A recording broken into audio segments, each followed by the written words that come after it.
Hey guys, welcome back to another episode of CONSOLEVISION, and I would like to say that I finally tinkered around with these controllers. I especially tinkered around with the receivers, and I have great news. The issue that I had actually, which I didn't discover till afterwards, was this clear controller wasn't working at all, and I was wondering, why is that the case? You know, it wouldn't power on, it would never sync. And I thought recharging the battery would take care of it, but as it turns out, after I fully charged it, nothing happened. So I decided to try and take the controller apart. As you can see, there's 5 screw holes in the back. Nothing that a Phillips head screwdriver can't take care of. You just want to get a small one.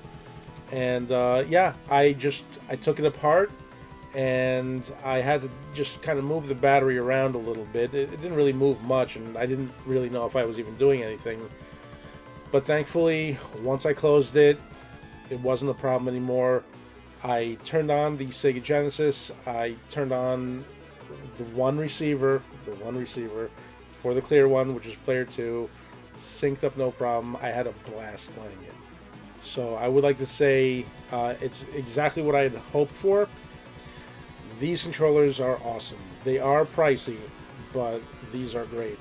And I have no doubt that the ones coming from Retrobit are also going to be really good.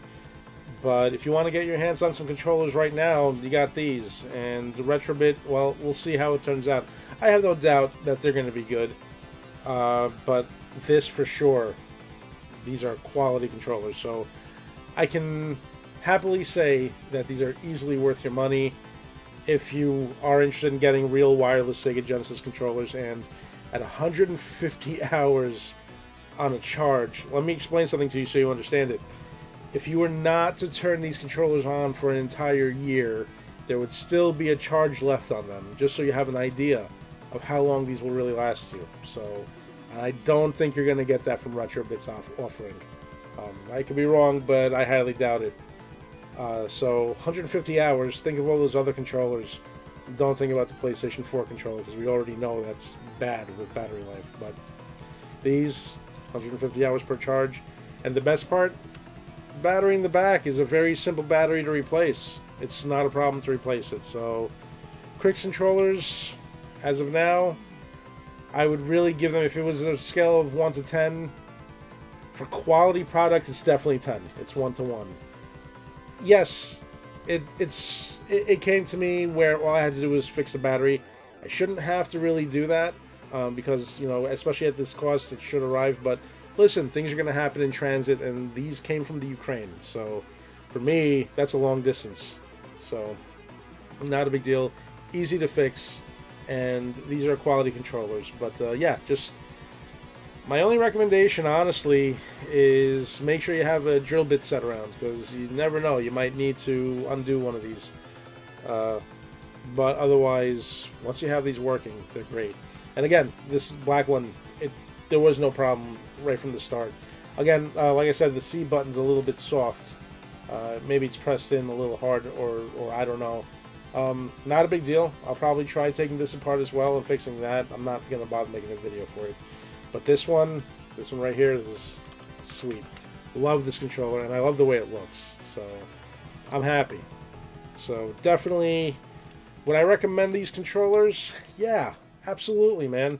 Definitely. If you want wireless Sega Genesis, this is the way to go. And in all honesty, I mean, I'm hoping that Analog will be releasing a Sega Genesis console, because that's really the reason I got these. Not that I have anything wrong with playing the real Sega Genesis. It's just, you know, I like to play these on my HD TV, and I'm not investing in a FrameMeister. So, so in the meanwhile, I get to play these on my real Sega Genesis, and that's fine. They work perfect on there, so I have no doubt that they're going to be awesome on the Analog console. So here's to hoping that they release a Sega Genesis console, and I'm sure Analog will. And until then, I'd like to say thank you for watching.